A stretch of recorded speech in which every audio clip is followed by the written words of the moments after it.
안녕하십니까. 눈이 침침해서 안 겨울 수 있습니다. 여기 이제 통계 파트로 넘어왔습니다.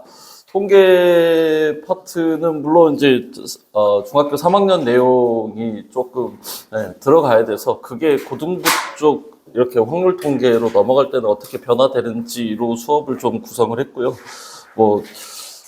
학생들한테 이렇게 설명하듯이 일단 수업을 좀 준비를 좀 했습니다. 그래서 여기 순서대로 고지고대로 가는 건 아니고요. 일단은 중학교 3학년 걸로 일단은 좀 우선 나가고 나서 그게 용어들만 조금씩 변화가 되는 거기 때문에 그렇게 지금 스터디를 좀 준비를 했습니다. 일단 시작하겠습니다.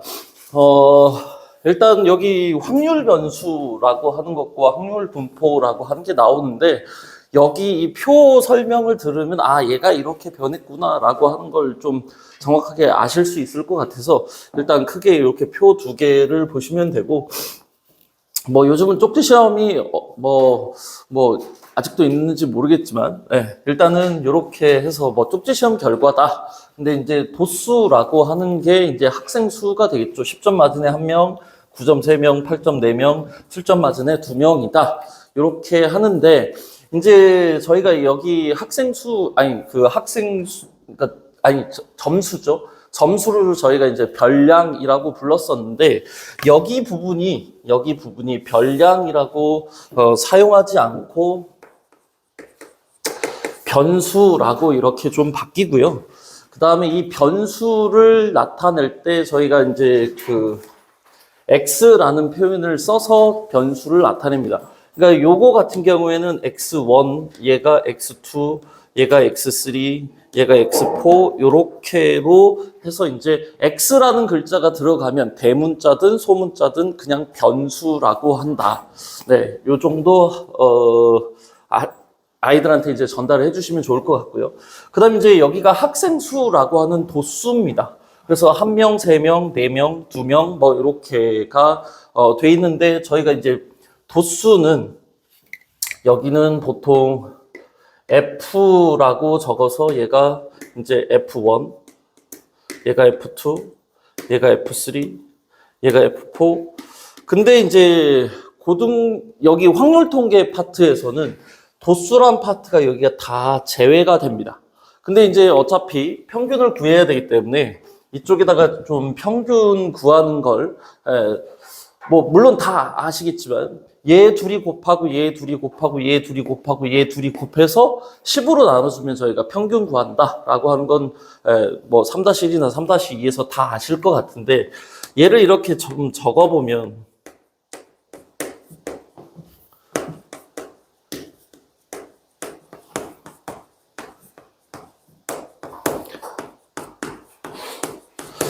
얘를 총 개수인 10으로 이렇게 나눠줘서 여기 n 이렇게 갖다 붙이는 걸로 알고 있습니다.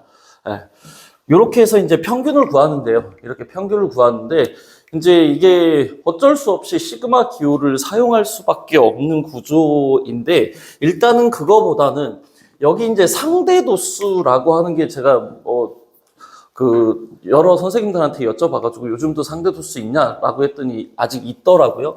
그래서 이제 상대도수 0.1, 0.3, 0.4, 0.2가 당연히 10명밖에 안 되니까 이렇게 될 텐데 이 상대도수라는 용어를 사용하지 않고 얘가 뭘로 바뀌냐면 확률로 바뀝니다. 그러니까 10점 맞은 애 뽑을 확률이 어떻게 되느냐라고 하면 10분의 1이 된다라고 해서 얘가 이제 probability 줄여가지고 P라고 갖다 적게 되고 여기가 이제 확률이 되면서 이쪽만 있으면 도수 분포표 이렇게 부르겠죠. 도수 분포표. 근데 이제 여기 부분을 쭉 다 없애고 얘네 둘로만 구성되어 있으면 이제 아까는 도수 분포표였으니까 여기는 확률 분포표 이렇게로 넘어가서 확률 분포다라고 하는 부분이 좀 해결이 될 것 같습니다. 근데 이제 평균을 중학교 3학년 내용으로 평균 이렇게 구하는데 얘를 조금 다시 뜯어서 생각하면 x1 곱하기 n분의 f1 요렇게로 바뀌면 얘가 10분의 1 뭐 이렇게를 지금 차지하고 있기 때문에 얘가 뭘로 바뀌는 거냐? 요게 이제 P1이 되겠죠. 두 번째 것도 마찬가지입니다. x2 곱하기 f2 밑에가 n으로 이렇게. 그럼 10분의 3 해서 0.3이 될 거기 때문에 여기도 이제 P2. 그럼 나머지 부분도 x3, p3 그 다음에 여기 x4, p4라고 해서 뭐 엄청 대단한 것도 아니고 그냥 얘 둘이 곱하고 얘 둘이 곱하고 얘 둘이 곱하고 얘 둘이 곱해서 그냥 생으로 더하면 그게 평균이 된다 정도 이제 아이들한테 뭐 새로운 걸 배우는 건 아니다라고 전달을 해주시면 좋을 것 같고요. 이제 그래서 이제 여기 평균이 제가 영어로 열심히 찾았는데 원래 학술적인 용어로 mean이라고 한다고 합니다. 저도 몰랐습니다. 그리고 이제 보통 x라고 하면 변수가 될 거고요. 여기 expectation 줄여가지고 이제 기대값이라고 하는 것이 평균과 같다라고 하는데 이제 얘를 이제 이런 식으로 펼쳐져 있으면 3학년 내용이겠지만 이제 확률을 배우게 되면 이미 대수 파트의 시그마는 배웠을 거기 때문에 얘를 좀 옮겨보면 어떻게 되냐면 시그마 뭐 i가 1부터 n까지 그 다음에 xi pi 요렇게로 적으면 얘가 이제 평균이 되겠다. 그래서 시그마 기호를 이용해서 나타내는데 여기서 이제 아이들한테 굉장히 제가 강조하는 그런 부분이 있습니다. 어떤 부분이냐면 얘는 변수의 평균을 나타낼 때는 변수의 확률 곱해서 시그마 이렇게 순서까지 좀 알려주는데 이유가 있습니다. 제가 이제 무엇의 평균, 네모의 평균이라고 이제 표현을 하는데 공간 확보를 못 해가지고 죄송합니다. 여기에 변수, 그러니까 네모의 평균을 구한다라고 하면 이 네모에다가 확률만 곱하고 시그마를 갖다 붙여주면 네모의 평균이 된다라고 이제 여기 부분을 좀 강조를 하는 편이거든요. 물론 뭐 여기 n이라고 이렇게 적어주면 되겠지만 그래서 이제 여기 부분에 여기가 무조건 xi만 들어오는 건 아니고 네모의 평균을 구할 때 네모의 확률 곱해서 전체 다 더해주면 네모의 평균이다. 이 부분을 좀 강조를 하는데 이제 분산과 표준 편차 할 때 그 내용이 들어가기 때문에 좀 여기 부분을 강조를 했고요. 뭐 그러면 이제 여기에 이제 평균 실제로 이렇게 구해보면 여기가 8.3이 될 겁니다. 이제 여기까지가 이제 평균 파트가 끝난 건데요. 이쪽으로 이제 넘어와서 이제 분산과 표준 편차를 가르칠 때 이제 제가 아이들한테 스토리상 얘기하는 게 A 학생이 있고 B 학생이 있다. 근데 A 학생과 B 학생 둘 중에 누구인지는 모르겠으나 선생님 저 고민 있어요. 제 성적의 편차가 너무 커요 라고 하는 학생이 누구냐라고 하면 그래도 다들 B라고 전부 다 얘기를 하거든요. 그럼 이제 내가 너희한테 그럼 물어보겠다. 편차가 뭔진 알고 편차가 크다라고 얘기하냐 이렇게 물어보거든요. 그래서 이제 편차의 정의까지도 아예 얘기하는데 여기 글자에 차라는 글자가 있기 때문에 뺄셈을 하는 거다. 근데 누구에서 누구를 뺄 거냐라고 하면 변수에서 평균을 뺀 게 편차를 의미한다라고 이제 얘기를 하고요. 그럼 변수에서 평균을 뺀 게 편차인데 여기 이제 8.3이 평균이었고요. 물론 여기는 이제 편차로 적게 되면 여기 편차 적으면 둘 다 평균이 50이기 때문에 얘 빵점이고 얘는 네? 아, 네. 감사합니다. 이렇게 되는데 그럼 너의 편차가 뭔데 너 편차가 크다라고 얘기하니? 라고 할 때 국어, 수학, 사회, 과학, 막 미술, 음악 막 이렇게 제 편차는 얼마 이렇게 부르면 내가 너의 편차가 큰지 작은지 알 수가 없다. 그러니까 편차들로만 불러주면 안 된다. 그럼 편차를 나타내는 어떤 숫자 하나로 나타내줘야 한다라고 이제 얘기를 하면서, 그래서 이제 편차의 어떤 그 대표값이라고 얘기해야 되나요? 근데 이제 이걸 중학생들한테 잘못 얘기해버리면, 저도 사실 몰랐는데 그 편차는 대표값이 아니다, 뭐 이렇게 3학년에 있더라고요. 그래서 이거는 조금 그 내신 대비할 때는 좀 조심스러운 얘기이지 않을까라는 생각인데, 저는 그냥 이렇게 약간 편차를 나타내는 어떤 대표적인 값이라고 이제 표현을 했었는데, 네, 그 부분이 저도 좀 고민이 좀 되는 부분입니다. 어찌됐건, 편차를 마이너스 50, 플러스 50, 뭐, 마이너스 28 이런 식으로 막 여러 개로 불러주면 감이 없기 때문에 하나의 숫자로 나타내줘야 되는데, 그럼 편차라고 하는 건 어떤 평균으로부터 떨어진 길이만큼이기 때문에 음수의 표현 방법으로는 안 된다. 그래서 음수를 양수로 바꾸는 방법을 선택을 해줘야 되는데, 수학에선 딱 두 가지 방법이 있을 것 같고, 어떤 편차를 이제 아이들한테 물어보면, 그럼 음수를 양수로 바꿀 수 있는 가장 좋은 방법이 뭐야? 라고 물어본다면 절대값이요 라고 얘기를 하는데, 뭐 제가 수학과는 아니지만 제가 통계학과는 아니어서 뭐 절대편차라고 하는 것이 있다라고 제가 알고 있습니다. 그러니까 절대값을 붙여서 편차를 만드는 방법이 절대편차인데, 그거는 왜 사용 안 하는지는 정확히는 잘 모르겠고, 여기 그래서 이제 제곱을 해주게 되는 거죠. 그럼 편차를 뭘 한 거냐? 제곱을 하게 되면 여기 2500, 2500, 2500, 2500. 얘도 주절주절 얘기해주면 안 되기 때문에 얘네들의 평균을 뭔가 구한다. 그래서 분산에서 가장 그 핵심적으로, 이건 3-2 할 때도 굉장히 중요한 내용 같은데, 분산은 무엇이냐라고 하면 편차를 제곱한 애의 평균이다. 얘 강조해 주는 건, 이건 뭐 확률통계뿐만 아니고 3학년 가르칠 때도 굉장히 중요한 내용 중에 하나로 알고 있습니다. 그래서 편차 제곱의 평균이다. 그래서 얘가 2500이 나왔고 얘는 0이 나왔는데, 원래 네가 얘기하고자 했던 건 편차가 크다라고 얘기했잖아. 그리고 말도 안 되게 숫자가 뻥튀기가 됐잖아 라고 이제 좀 강조를 하는 편이고요. 그럼 얘 이름이 따로 있어 라고 얘기하면서 이게 분산이다 라고 이제 설명을 하는 편이고요. 그러면 원래 상태로 평균으로부터 얼마나 떨어졌느냐, 이게 이제 그 이름이 뭐냐면 여기 이제 표준 편차다라고 해서 여기에 VX를 갖다 적어주는 편입니다. 이제 여기까지가 이제 학생들한테 좀 얘기하는 편이고요. 뭐 선생님들이니까 다들 아실 거라고 생각을 합니다. 그 다음에 이제 여기서 굉장히 강조한 것 중에 하나가 이제 편차의 총합은 항상 0이 나와야 되는데, 그 내용을 이제 좀 설명을 어떻게 하냐면, 얘 다 더해봐 라고 하면서 좀 낚시질을 합니다.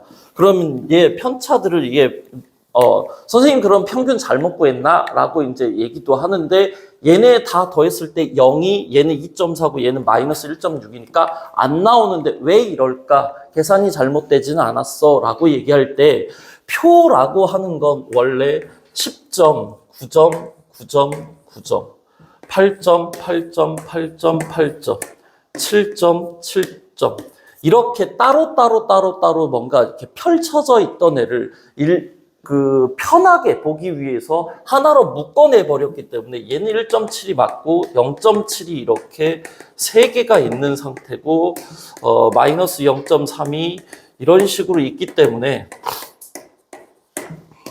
마이너스 1.3, 마이너스 1.4 얘네를 아마 다 더하게 되면 0이 나올 거야 라고 좀 언급을 하는 편이고요. 그럼 이제 각각의 방금도 이렇게 쭉 펼쳐서 적었던 것처럼 이제 분산을 구하겠습니다. 그럼 분산을 구하게 되면 1.7의 제곱 곱하기 1 더하기, 물론 여기도 이제 0.1이요. 0.1. 그 다음 0.7 제곱 곱하기 0.3. 그 다음 마이너스 0.3의 제곱 곱하기 0.4. 그 다음에 마이너스 1.3 제곱 곱하기 0.2. 자, 그럼 너희가 원하는 분산이 이런 거야. 라고 얘기를 할 때, 선생님 계산이 너무 더러워요. 라고 표현을 합니다. 그럼 이제 다른 방법을 그럼 우리가 써볼까요? 왜냐하면 이렇게 소수점이 너무 많으니까 소수점 세 자리까지 막 이렇게 되는 애를 계산을 하기 위해서는 너무 복잡하지. 그래서 새로운 방법을 할 거야. 라고 하면서 이제 저 시그마 기호를 좀 사용을 해서 이제 증명을 보통은 해줍니다. 그래서 이제 분산 같은 경우에는 분산은 원래는 이렇게 해야 되는데 여기도 이제 조금 시그마로 표현하는 방법을 좀 하는데요. 방금 전에도 이 네모 박스의 확률을 곱해서 시그마 다 더해주면 변수의 평균이 되었듯이 편차 제곱의 평균 또한 시그마로 만들어낼 수 있는 방법이 시그마 i가 1부터 n까지 여기에 이렇게 갖다 붙여주면 여기가 이제 편차 제곱의 확률 곱해서 다 더해. 그럼 편차 제곱의 확률 곱해서 시그마는 편차 제곱의 평균이 되는 거야 라고 좀 언급을 하는 편이거든요. 그래서 여기다가 x-m을 갖다 붙여줘서 여기 부분이 이렇게 제곱이 없다 하더라도 선생님 손해 확률 곱해 시그마 했어 손해 평균이야 라고 좀 언급을 다시 한번 이렇게 해주는 편입니다. 그래서 이제 요 표는 이제 필요가 없어졌기 때문에 지우고요. 그럼 이제 얘를 시그마로 좀 풀어줘야 되는데 귀찮아서 1부터 n까지는 좀 생각하겠습니다. 네. 그럼 여기 x제곱 pi 마이너스 2 시그마 m 아니 네 xi 네 xi 네 xi 그 다음에 여기가 2 빼냈으니까 잠깐만 mxi pi 얘도 쭉 더하기 시그마 m제곱 p 근데 i를 안 쓰면 i를 안 쓰면 변수를 알 수가 없기 때문에 네 이렇게 되면 이 시그마 공식을 그대로 뭐 이렇게 그냥 쭉 펼쳐가지고 그냥 했을 뿐인데 i 변수이기 때문에 여기 이 m은 앞으로 다시 상수항 앞으로 이렇게 빼낼 수 있겠죠. 그럼 얘는 고스란히 살리고 여기 부분에서 요 부분이 다시 한번 이제 강조를 하면 xi의 확률 곱해서 전부 다 시그마 했으니까 변수의 평균이 될 거고 변수의 평균은 당연히 이 부분은 m이라고 적기로 했기 때문에 m제곱이 될 거고요. 그 다음에 m제곱 상수항 취급해서 앞으로 이렇게 빼내고 나면 이 뒷부분은 확률의 총합이 되므로 1이 되어서 여기 부분은 그냥 1 되니까 이렇게 해서 얘도 이제 읽는 방법을 좀 아이들한테 유도를 하는 편이거든요. 그럼 여기 이제 pi가 있고 앞에가 x제곱이 있으니까 x제곱, 즉 변수 제곱의 평균이라고 이제 표현을 좀 해주면 되겠죠. 그러면 변수 제곱에서 여기 이제 연산되면 얘 요렇게가 쓱 사라질 겁니다. 그래서 변수 제곱의 평균에서 평균의 제곱을 뺀다. 그럼 그 기호로 적게 되면 변수 제곱의 평균에서 평균의 제곱, 뭐 m제곱 적어도 아무 관계는 없겠으나 이렇게 해서 변수 제곱의 평균에서 평균의 제곱을 뺀다. 그래서 뭐 이제 저희가 속 얘기하는 제곱의 평균 제평 마이너스 얘는 평균의 제곱 평제라고 해서 제평 평제로 외워라 라고 이제 언급을 하는 편입니다. 그럼 이제 표준 편차는 자연스럽게 이끌어져서 이렇게 내려오게 되었고요. 이제 여기까지가 통계의 가장 기본인 평균 분산 표준 편차 요런 놈이 될 것 같고요. 그럼 이제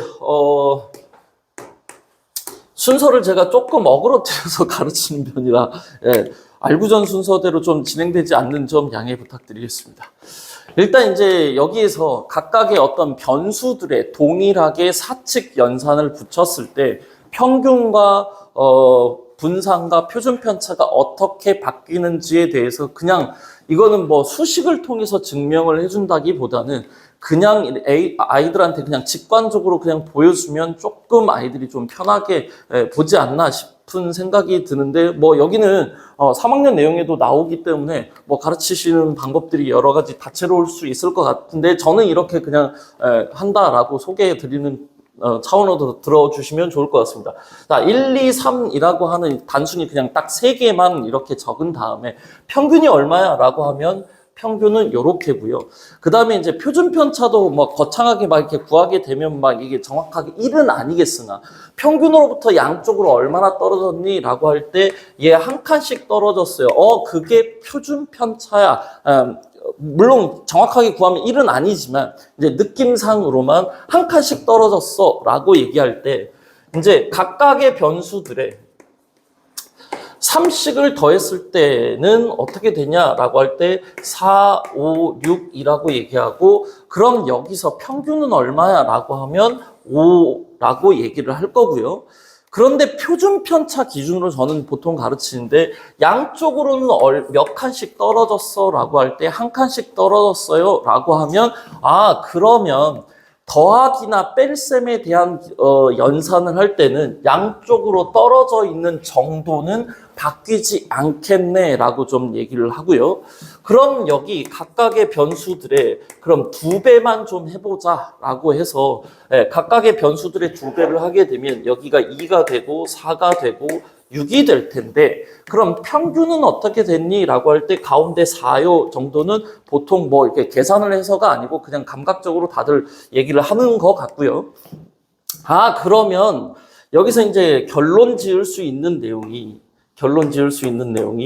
어떤 변수에 A배를 하고 B를 더했을 때 평균은 더한 것만큼 곱한 것만큼 고스란히 그대로 변하네 라고 해서 여기다가 이제 A에 2x 플러스 B가 되겠네 라고 이제 얘기를 하는 편이고요. 근데 이제 곱하기를 했을 때 양쪽으로 떨어져 있는 정도가 어떻게 되니? 라고 한다면 두 개씩 떨어지게 되었어요 라고 얘기하기 때문에 덧셈과 뺄셈에 대해서는 표준 편차에 절대로 영향을 주지 않는다. 그럼 곱셈에 대해서만 뭔가 떨어져 있는 정도가 더 많이 떨어져 있도록 이렇게 영향을 주고 있기 때문에 이제 물론 이제 이 기호는 확통할 때만 사용을 하겠지만 돼지꼬리처럼 이렇게 해서 그냥 읽는 방법이 시그마라고 읽습니다. 그래서 시그마 AX 플러스 B 같은 경우에는 더하기 빼기 계산은 아예 눈에서 지워라. 그리고 표준 편차는 음수가 나올 수 없기 때문에 여기에 절대값 A를 붙여서 시그마 X라고 적어주면 돼. 왜냐하면 마이너스를 곱해도 떨어져 있는 정도를 얘기할 때는 우리가 몇 칸이라고 표현해야 되고 표준 편차는 양수만 나와야 하기 때문에 그렇다라고 이제 얘기를 좀 하는 편이고요. 그럼 이제 거꾸로 다시 분산으로 올라가는 편입니다. 분산에서는 AX 플러스 B라고 이렇게 주어지면 얘를 제곱해야 되는 구조는 다들 알고 있기 때문에 A제곱 VX다 라고 이렇게 정리를 해주면 될 것 같습니다.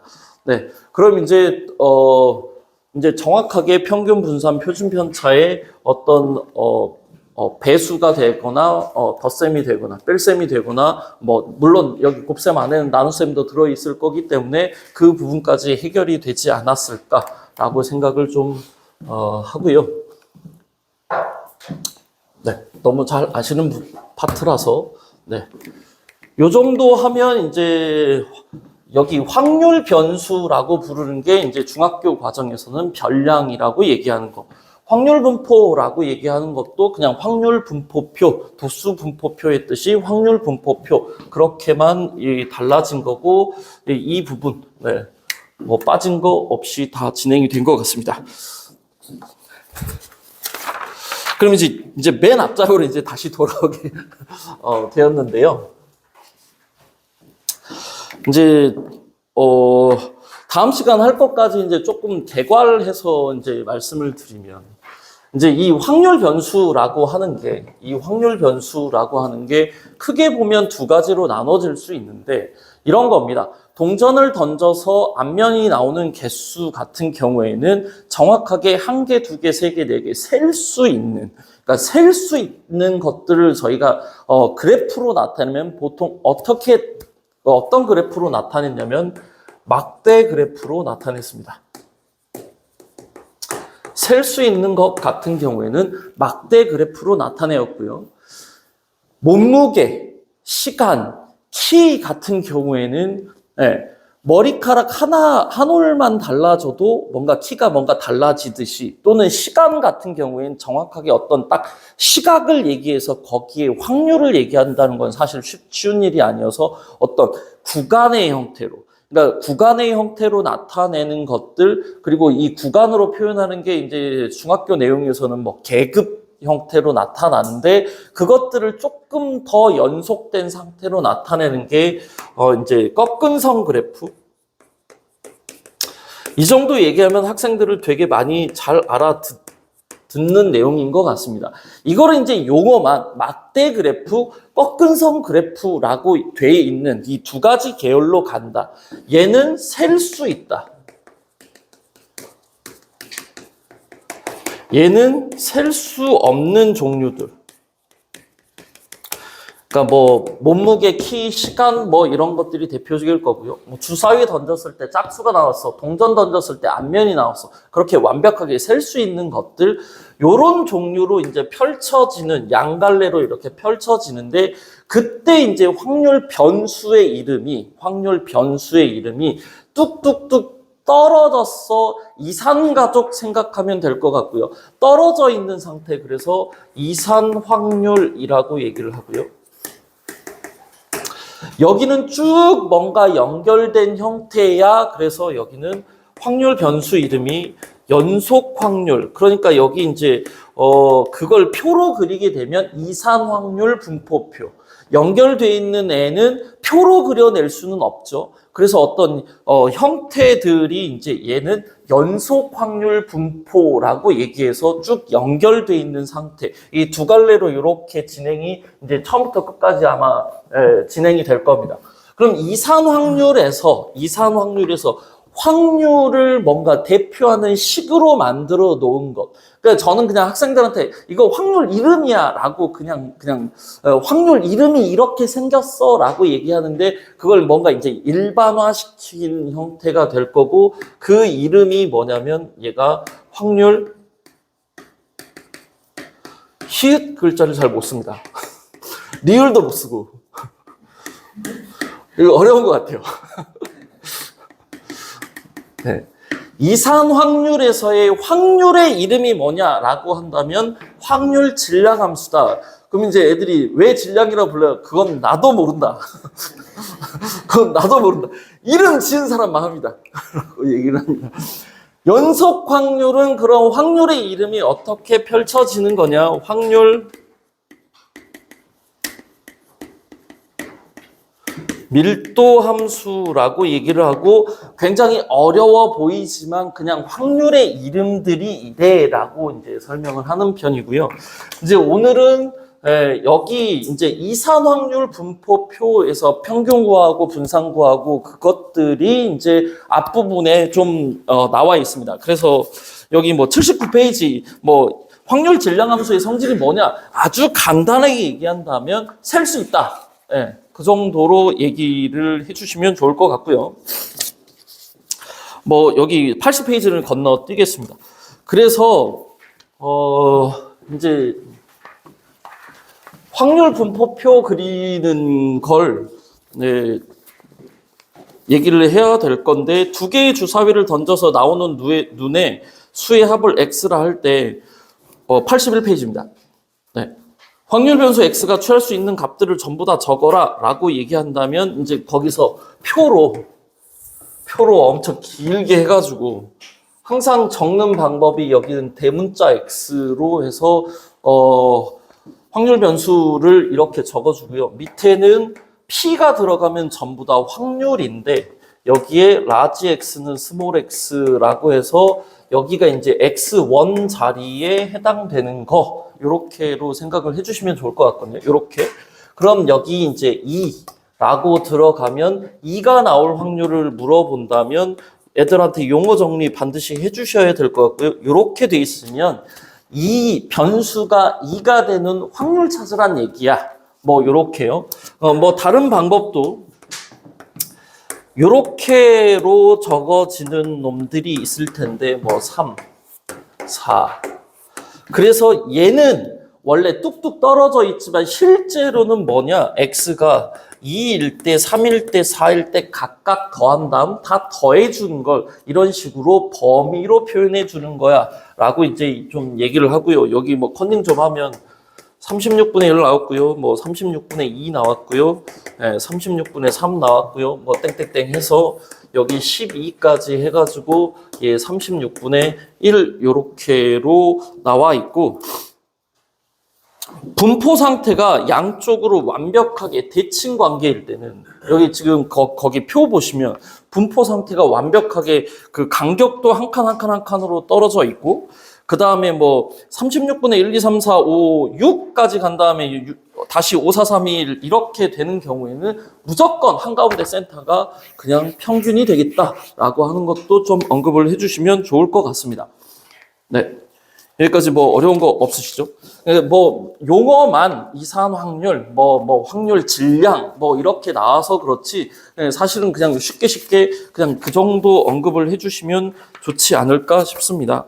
뭐 그래서 이제 확률 질량 함수의 성질 82페이지 가게 되면 거기 다들 빈칸 넣으실 수 있을 것 같은데요. A 값은 확률의 총합이므로 A는 당연히 1이 되어야 한다. 그다음 두 번째 거 볼까요? px20 그럼 변수가 20일 때의 확률 구하시오. 그럼 0.4 이 정도 하면 될 것 같고요. 5번으로 건너뛰면 20부터 50까지 이렇게 나왔을 때는 그냥 맨 앞에 0.1만 1에서 빼주면 되니까 0.9다. 이렇게 언급을 해주시면 될 것 같고 뭐 어려운 거 없으실 것 같습니다. 그 다음에 그 83페이지 가가지고 실제로 여기서 이제 평균 이 표 하나 가지고 그냥 평균 분산 표준 편차까지 전부 다 좀 해보겠습니다. 그러니까 실제로는 변수 자체를 이렇게 표로 준다기보다는 표를 아이들한테 그리는 형태의 문제들로 되게 많이 주거든요. 그러니까 거기 표 없이 주는 문제가 표 없이 주는 문제가 여기서 그닥 많이 없네요. 그냥 이걸로 하겠습니다. 확률 변수 x의 확률 분포가 오른쪽처럼 되어 있다. 그래서 여기 x가 1, 2, 3, 4, 그 다음 p 라지 x는 스몰 x, 여기가 8분의 1, 네, 8분의 3, 8분의 1, 네, 8분의 3, 얘가 그냥 확률이란 이름만 가지고 있을 뿐이지 상대도수로 그냥 평균 구하는 거하고 동일하기 때문에 예, 평균 구하려면 얘네 둘이 곱하니까 8분의 1이고요. 얘네 둘이 곱하면 8분의 6이고요. 그 다음 얘는 8분의 3이고요. 그 다음 얘는 8분의 12이므로 컨닝 좀 하면 얘가 8분의 22인가 봅니다. 굳이 소수점으로 나타낼 필요 없을 것 같고요. 그럼 이제 분산 VX는 여기서 이제 빼가지고 제곱해서 계산한다라고 하는 건 좀 힘든 부분이기 때문에 그냥 여기 최적화되어 있는 문제는 아닌 것 같습니다. 이 표로 그냥 다 하긴 하지만 그래서 여기에서 이제 재평평제를 반드시 기억을 해야 된다. 그러니까 뭘 제곱했는지를 너희가 떠올려 봐라 라고 하면서 VX식이 평균을 구하긴 구하는데 누구의 평균이냐? 변수를 제곱한 거의 평균이다. 그럼 변수를 제곱한 거다라고 하는 거 변수를 제곱한 거에 확률 곱해서 시그마 해야 되기 때문에 얘 제곱하고 확률 곱하니까 8분의 1. 그냥 이렇게 걸어. 제곱한 다음에 얘 곱하니까 8분의 10입니까? 그 다음 얘 8분의 얘 제곱해서 확률 곱해야 되니까 9고요. 그 다음에 8분의 16에 48인가요? 여기까지 계산한 게 여기가 제평 구한 것이다. 그럼 누구를 빼야 되냐? 평균의 제곱인 8분의 22의 제곱만 빼주게 되면 얘가 분산이 되겠다. 그럼 이제 얘 계산하고 나서 루트만 붙여주면 그게 표준 편차다 정도로 얘기를 해주시면 평균 분산 표준 편차 구하는 거에 대한 건 아이들이 굉장히 잘 할 수 있지 않을까라고 생각을 합니다. 그래서 여기 5번이 이제 표를 직접 여기 지우기 좀 아까운데.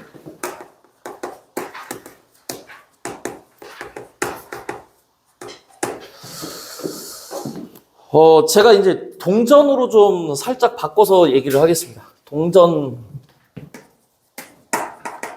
이제 그 다음 거 나가야 되기 때문에. 동전 3개를 던져서 앞면이 나오는.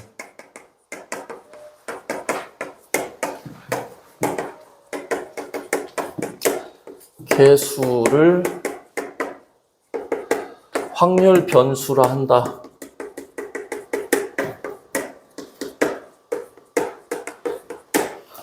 네, 확률 분포표를 그리고 평균 분산 표준 편차를 구하여라. 뭐 문제가 이렇게 나온다면 아이들한테 네, 확률 변수를 반드시 잡아야 된다라고 얘기를 하고요. 네, 가끔가다 동전 3개 던졌는데 확률 변수 어떻게 돼? 몇 개 나올 수 있어. 그런데 동전 3개에 갑자기 5개요! 라고 얘기하는 애가 있는데, 너 마술사구나. 이렇게 농담도 하는 편입니다.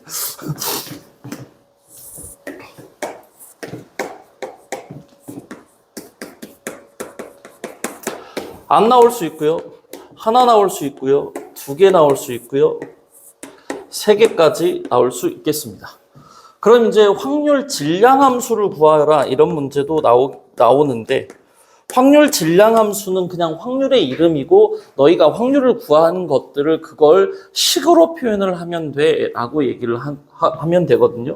그래서 이제 얘 안 나오는 것 뭐 하나 나오는 것. 자, 하나 나오려면 어떻게 해야 되느냐라고 얘기할 때 이제 지난 시간에 저희가 이항 정리 배웠지 않습니까? 독립시행의 확률. 그걸 이제 여기서 사용을 해야 되는 거죠. 예. 각각 동전들을 던졌을 때 각각 독립시행이 되는 거고, 여기 독립시행의 확률을 갖다 적어야 되기 때문에, 그냥 뭐 요것만 우리가 한번 해본다면, 동전을 3개를 동시에 던졌을 때, 하나만 앞면이 나온다라고 하는 건, 3개 중에 하나가 2분의 1이 하나 나오고 또 2분의 1 뒷면이 나오는 게 2개야 라고 이렇게 적어주면 되듯이 여기서도 그러면 3개 중에 뭐 X라고 표현해도 되고 R이라고 표현해도 상관은 없을 것 같은데 그래도 X는 좀 그러니까 2분의 1의 R제곱 2분의 1의 3-R제곱 이렇게 적어주면 이게 확률 질량 함수라고 하는 걸 이렇게 표현했다. 네. 질량 함수 구하는 것도 연습을 시켜주셔야 될 것 같고요. 그 다음 얘는 그럼 8분의 1이고 얘 8분의 3이고 얘 8분의 3이고 얘 8분의 1이 될 거고요. 아 자꾸 지우네. 에라 모르겠다. 네, 그럼 이제 평균은 분포 상태가 한 칸씩 떨어져 있고 뭐 물론 가운데가 없긴 하지만 분포 상태가 양쪽으로 고르기 때문에 평균은 아마도 2분의 3이 될 겁니다. 네, 그럼 이제 분산 구하겠습니다. 분산 구하게 되면 변수 제곱의 평균 구해야 되니까 0 더하기 8분의 3 더하기 8분의 12 더하기 8분의 9인가요? 네, 여기에서 4분의 9를 빼줘야 될 거고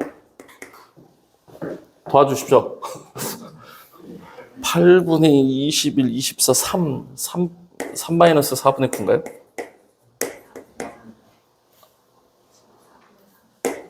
네. 이래서 분산이 이제 4분의 3이고, 물론, 표준 편차는 2분의 루트 3이 되겠다. 이렇게 지금, 얘기를 하게 되면, 이제 여기까지 설명이 어디까지 끝난 거냐. 아까 여기서 셀 수 있는 거 이산 확률이었고요. 여기 연속 확률이었고요. 이산 확률의 이름이 질량 함수였고요. 여기 밀도 함수였는데 여기 부분에 해당되는 것들 표 그리고 뭐 이렇게 뭐 평균 구하고 분산 구하고 표준 편차 구했다. 이제 여기까지 하고 나서 이제 여기 라인 따라서 가는 게 이제 드디어 오늘 핵심 되는 내용인 이제 이항분포가 나오는데, 여기서도 이 이항분포라고 하는 건 이제 뭐 이산 확률이기 때문에 그렇기도 하지만 얘도 숫자 2로 받아들여도 아무 관계가 없는 형태가 될 거거든요. 근데 이제 물론 이제 더 정확하게는 이산 확률 쪽에서의 2자일 것 같습니다. 근데 이 숫자 2여도 관계 없을 것 같고요. 뭐 여기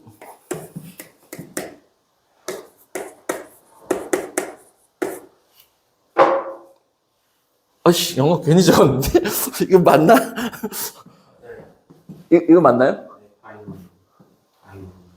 바이노미얼 디스트리뷰션 이거 맞나요? 네, 네. 아무튼 뭐 BI 들어가면 두 개 뜻하지 않습니까? 네. 그래서 이게 숫자 2를 의미하기도 하겠다라고 이제 얘가 나타나는 이유를 설명을 드리기 위해서 네, 여기를 이제 동전으로 얘기를 했거든요. 일단은 동전 3개만 있다면 이렇게 표 그리고 평균 구하고 분산 구하고 표준 편차 구할 수 있는데, 이제 얘를 바꾸겠습니다. 동전을 어떻게까지 바꿀 거냐? 100개로 바꾸겠습니다. 동전을 100개를 던질 거야. 그때 평균 구하고 분산 구하고 표준 편차 구해봐 라고 얘기한다면 이제 어떻게 해야 되냐? 쭉 해서 동전을 100개 던졌기 때문에 동전 앞면이 빵개부터 시작해서 100개까지가 될 거고, 물론 확률 질량 함수는 100 R 2분의 1의 R제곱 100 마이너스 R의 100 마이너스 R 2분의 1의 100 마이너스 R제곱 이렇게가 되겠죠. 네. 그리고 나서 여기가 이제 말도 안 되게 여기 말도 안 되게 뭔가 확률의 확률 들어가고, 이제 자 그럼 지금부터 할 거야 라고 이제 얘기를 하면 오 이거 진짜 다예요 뭐 이렇게 얘기를 하죠. 그래서 진짜 다 할 건 아니고, 만약에 이런 상황이 펼쳐졌을 때 평균과 분산과 표준 편차를 어떻게 구할 건지에 대한 것들이 수학자들이 하던 행동이다. 그래서 이항분포를 만든 이유가 뭐냐면, 물론 얘네들을 표를 전부 다 그려서 평균, 분산, 표준 편차를 다 할 수 있지만, 이렇게 100개가 됐는데 이거를 만약에 1000개까지 늘렸다면 또는 10,000개까지 늘렸다면 이건 노답이다. 그렇기 때문에 이항분포를 만든 이유가 뭐냐? 횟수가 너무나 많아졌을 때 그때 평균과 분산과 표준 편차를 쉽게 구하고자 만든 것이 이항분포이다라고 이제 저는 설명하는 편입니다. 뭐 다른 선생님들 어떻게 생각하실지 모르겠는데 저는 그냥 논리적인 근거를 이렇게 세우지 않았나라고 생각을 하고요. 뭐 더 찾아보시면 물론 다른 이유들이 있겠지만 학생들한테 얘를 만들어낸 이유에 대한 그 당위성, 근거 이런 걸 댈 때 저는 이렇게 설명을 한다라고 전달드리고 싶습니다. 그래서 이걸 일일이 다 지금 구하고 있지는 않을 거고요. 네. 그럼 이제 이렇게 했을 때 n과 p라고 하는 거에서 n은 뭐냐? 시행 횟수고요. 물론 여기 P는 그 독립시행 했을 때의 확률을 나타내게 되어 있는데, 이제 여기서 이거를 증명을 준비하긴 했는데 어떤 의미가 있나라는 생각도 들기도 하고, 간단하게만 그냥 소개를 드리자면, 여기서는 이제 아까 그 R로 요렇게 표 그렸을 때 여기 X라고 적었는데 여기를 R로 바꾼다면 얘가 이제 변수가 될 거고요.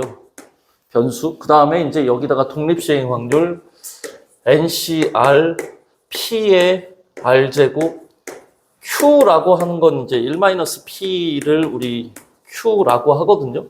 얘가 그러면 N-R 요러면 변수의 확률 곱해서 시그마 어디 갔냐? 시그마 R이 0부터 N까지 얘가 이제 이렇게가 되겠네요. 그래서 이제 오늘은 여유롭기 때문에 좀 해보겠습니다.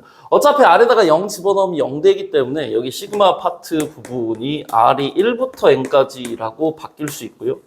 N 곱하기 여기 NCR 얘를 R팩, N-R팩, 위에가 N팩, P의 R제곱, Q의 N-R제곱 이렇게로 바꾸고요. 그러면 얘랑 약분합니다. 그럼 얘 R팩하고 R하고 약분되니까 여기가 N-1팩이 될 거고요. 그 다음 얘 N팩을 어떻게 적을 거냐? N 곱하기 N-1팩으로 좀 바꿉니다. 네, 여기까지 되셨죠? 네, 그럼 시그마의 변수가 이게 R이지 않습니까? 그래서 N 하나만 앞으로 뺍니다. 그리고 시그마 R이 1부터 N까지 그 다음에 여기가 R-1팩, N-R팩 그 다음 여기 N-1팩인데 Q의 N-R 얘는 고스란히 똑같고요. 여기를 P의 N-1제곱 한다면 P 하나 앞으로 뺄 수 있겠죠? 그럼 이 부분이 완벽하게 뭐가 되냐면 R-N-1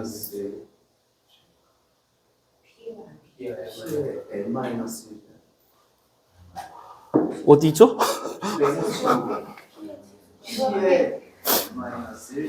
P의 네, 죄송합니다. 네, 맞나요? 그럼 여기가 이제 정확하게 뭐가 되냐면 이항분포 P 플러스 Q의 N-1제곱을 풀어낸 식이 되거든요. 그래서 어차피 P 더하기 Q는 1이니까 너 NP야 라고 이제 이렇게 증명을 하더라고요. 네, 열심히 찾아봤습니다. 근데 이게 최근에 찾아본 겁니다. 전혀 사용하지 않습니다. 증명 과정 한 번도 나오는 걸 본 적도 없고, 그래서 그냥 쓰면 되지 않나. 네. 임원장님한테도 여쭤봤거든요. 이거 굳이 증명해야 될까요? 안 해도 될걸? 그건 안 나와. 뭐 이렇게 얘기를 하셨기 때문에. 네. 혼자 이제 고민하기보다는 원장님들한테 이걸 할까요, 말까요? 이거 뭐 이렇게 약간 컨펌 받는 부분들도 없잖아 있거든요. 네, 그래서 일단은 이 정도 된다. 뭐 학생들은 전혀 알 필요도 없다. 해달라고 깐죽거리는 애들만 이제 나도 할 줄 알아. 이 정도 얘기하면 되시지 않을까 싶습니다. 그래서 평균은 그냥 근데 이게 더 직관적일 수 있는 게 동전을 100개 던졌어. 앞면 나올 확률은 2분의 1이야. 상식적으로 몇 개가 앞면이 나올 것 같니? 라고 물어본다면 50개요. 이게 당연히 너무나 자연스럽게 얘기할 수 있는 그런 부분이거든요. 그러니까 만약에 주사위를 600개를 던졌어. 1이 나올 확률, 1이 나오는 거, 그럼 6분의 1이지. 그럼 1은 몇 번 나올 것 같아? 라고 얘기한다면, 100번이요. 라고 얘기하는 게 이제 네, 아이들의 그냥 기본적인 대답들이기 때문에 그냥 직관적으로 뭔가 좀 보여주는 것들이 좀 낫지 않나. 그리고 그냥 여기도 물론 증명을 제가 준비하긴 했지만 제가 보면서도 이건 아닌 것 같다라고 생각이 좀 들어가지고 아까하고 같은 방식으로 증명을 하긴 하는데 그냥 여기는 MPQ가 될 거고 물론 얘는 처음부터 끝까지 얘는 굳이 구할 필요 없이 루트 VX가 되지 않나 싶습니다. 그래서 오늘은 근데 왜 김 원장님 안 오시지? 오늘은 안 하실 건가 봅니다. 오늘은 저도 짧게 준비했는데 원장님도 안 오셔가지고 이럴 것 같았으면 정규 분포까지 할 걸. 항상 나머지 T시간 30분은 분명히 드렸었는데 오늘 안 오셔가지고 네? 오늘 못 오시고. 아, 그래요? 네. 저한테 언지를 안 주셔가지고.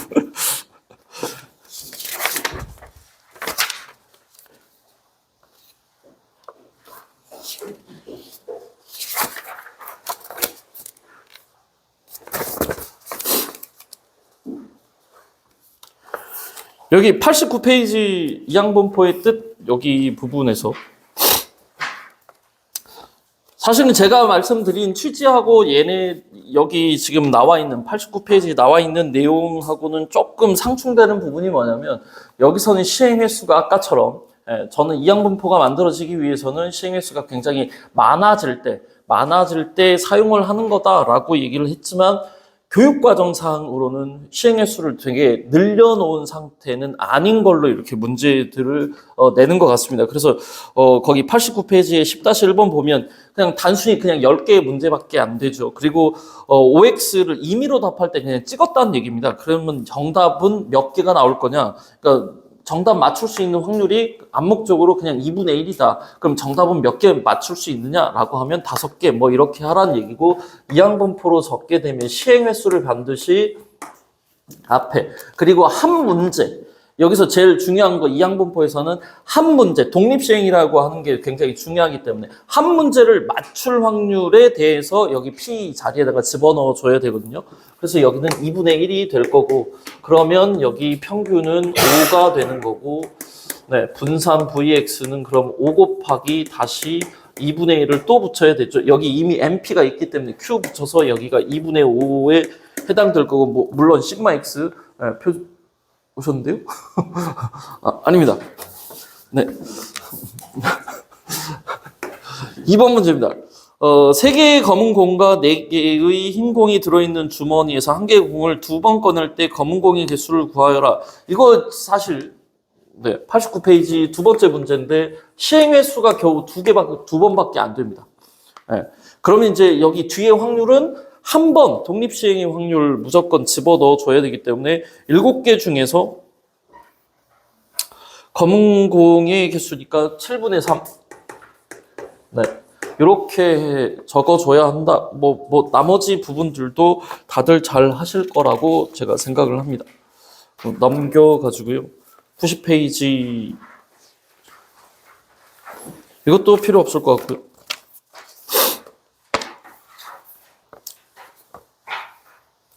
여기도 그닥 필요 없을 것 같습니다.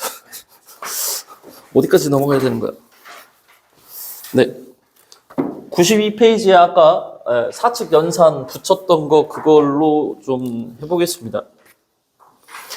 비 레스토랑에서 새로운 메뉴를 개발했는데 어쩌고저쩌고 해서 모든 손님에게 만장의 복권식 당첨권을 나눠주고 홍보 기간을 어쩌고저쩌고 해서 당첨된 사람의 수라고 얘기를 했거든요. 그럼 이제 B 해서 여기가 만. 당첨 확률이 10분의 1입니다. 그럼 기본적으로 얘는 그러면 1000인가요? 그 다음 VX 같은 경우에 MPQ 해야 되기 때문에 저 같은 경우에는 그냥 평균에다가 10분의 9 갖다 붙이는 편이거든요. 그래서 900.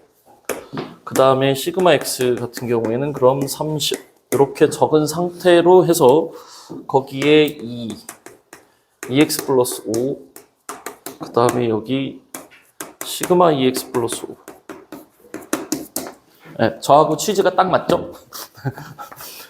평균은 곱한 대로 더한 대로 나눈 대로 뺀 대로 똑같이 변한다 라고 얘기하기 때문에 2000에다가 2005가 만들어질 거다. 대신에 시그마 X 같은 경우에는 덧셈 뺄셈은 전혀 영향이 없다.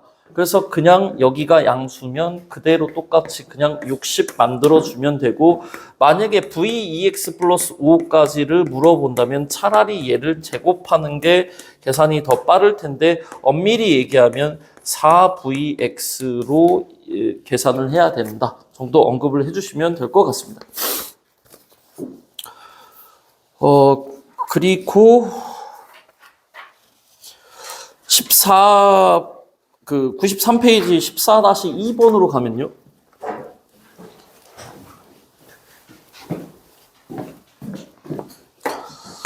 B에서 시행 횟수가 5명에 10명 중 4명이기 때문에 5분의 2라고 적어주고요. 평균과 표준 편차 구하게 되면 평균은 당연히 2가 될 거고 Vx는 2 곱하기 5분의 3이므로 5분의 6이 될 거고요.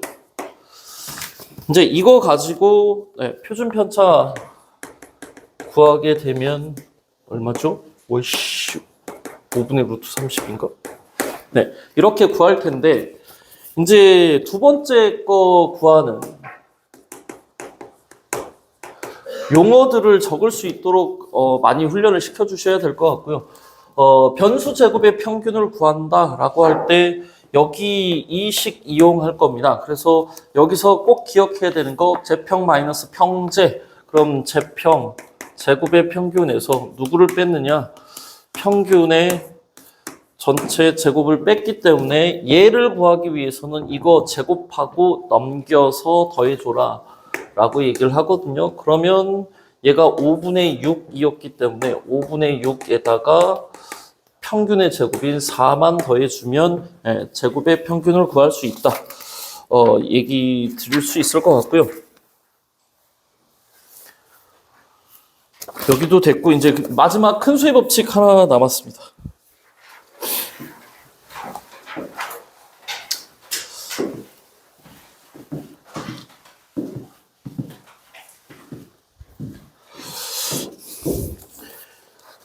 아직도 여기 부분을 확률 통계 수업 여러 차례 했지만 이 부분이 왜 있을까를 굉장히 많이 고민을 하는데 이 확률을 구하는데 n분의 x라고 하는 건 이건 이제 통계적 확률을 얘기를 하는 거거든요. 그러니까 저희가 이제 그 스터디 때 수학적 확률과 통계적 확률을 굳이 이제 이렇게 말씀드린 파트는 없습니다. 근데 이제 통계적 확률이라고 얘기하는 건 실생활에서 실제로 해봤을 때를 좀 얘기를 하는 그런 거라고 말씀을 드릴 수 있을 거거든요. 그러니까 이런 차이거든요. 그러니까 주사위를 6번 던지는데 1이 나올 확률을 생각을 해본다면 그냥 한 번 던지면 독립시행에서는 6분의 1이다. 그럼 6번 던지면 꼭 한 번만 1이 나올 거냐? 라고 할 때 실제로 6번 던져서 1이 안 나올 수도 있지 않습니까? 실제로는 6번 던져서 1이 안 나올 수도 있는데 그게 60번이 되었을 때도 한 번도 안 나올 거냐라고 하는 건 그건 거의 이제 느낌상 불가능하죠. 그러니까 꼭 10번은 아닐 겁니다. 주사위를 60번 던졌을 때 1이 딱 10번 나오는 건 아니고 11번, 12번 아니면 9번 이렇게 실제로 벌어지는 것들이 이제 통계적 확률인데요. 수학적 확률이라고 얘기하는 건 그래도 6번에 한 번 꼴로라는 표현이 들어갈 거라고 생각을 하는데 그게 이제 얘가 수학적 확률이 6분의 1, 주사위를 던진다면 6분의 1이고요. 그러니까 이제 수학적 확률이 여기가 이제 소문자 P가 들어갔을 때 그 오차가 점점 어떤 이 H라고 하는 건 굉장히 작은 형태의 숫자, 그러니까 0.01, 그러니까 이 실제로 통계적 확률과 수학적 확률의 이 오차가 시행 횟수가 많아질수록 굉장히 많이 줄어들겠죠. 그러니까 그거를 이제 직접적으로 다 갖다 찍어본 상태가 되는 겁니다. 그러니까 실제로 주사위를 6번 던졌을 때 표를 이렇게 아까 확률 변수 1이 나온다라고 하면 0번 나올 수도 있고 1번 나올 수도 있고 2번 나올 수도 있고 6번 나올 수 있다를 얘를 실제로 찍어보면 꽝꽝꽝꽝꽝꽝 약간 이런 느낌으로 이렇게 찍힌다는 거죠. 이런 느낌으로 이렇게. 그러면 이제 얘를 10번 던지게 되면 0이 나올 확률이 급격하게 낮아지면 한 번도 안 나올 확률이 급격하게 낮아지면서 뭔가 꽝꽝꽝꽝꽝꽝꽝꽝꽝꽝꽝 그러면 더 600번 던지게 되면 어떤 모양의 형태를 띠냐면 이런 모양의 형태들을 띠게 된다. 그러니까 600번. 시행 횟수가 굉장히 많아지면, 진짜로 많아지면 이항분포라고 하는 애가 실제로는 원래는 뚝뚝뚝뚝뚝뚝뚝 끊어져 있어야 되는데, 뚝뚝뚝뚝 끊어져 있어야 되는데, 이제 다음 파티, 정규분포는, 정규분포 얘기 안 했으니까. 꺾은 선 그래프 있지 않습니까? 아까 처음 이렇게 두 갈래로 갈 거다라고 얘기할 때, 확률 밀도 함수 형태로 이렇게 꺾은 선 그래프의 형태로 나타나는데, 이런 모양을 띠는 애가 이제 다음 시간에 할 정규분포라고 하는데, 뭔가 이 뚝뚝 떨어져 있던 애도 시행 횟수가 굉장히 많아진다면, 연속된 형태의 점들처럼 찍히게 되기 때문에 이항분포하고 정규분포가 관련이 있을 수 있다의 근거를 삼는 파트라고 저는 이제 개인적으로 그렇게 근거를 잡고 그냥 아이들한테 좀 소개를 하는 편인데, 이게 정확히 맞는지는 저도 잘 모르겠습니다. 네. 그래서 이제 여기 부분은 크게 시험 문제가 나오는 부분이 아니어서, 예, 표를 그려가지고 실제로 그냥 거기 나왔던 거기 그 문제에서 진짜로 실제로 점점점점을 그냥 10번일 때, 30번일 때, 50번일 때를 점점 계속해서 진짜로 찍은 상태의 것이고, 그게 이 오차가 굉장히 줄어든다. 그 줄어드는 상태를 큰 수의 법칙이라고 얘기한다라고 생각을 해주시면 좋을 것 같습니다. 제가 준비한 건 오늘은 여기까지가 되겠습니다. 다음 시간은 정규분포 최대한 빠르게 나가고 통계적 추정까지 좀 하다가 못하면 이제 다음으로 넘기고요. 네, 그러면 되지 않을까 싶습니다. 오늘 여기까지입니다. 네.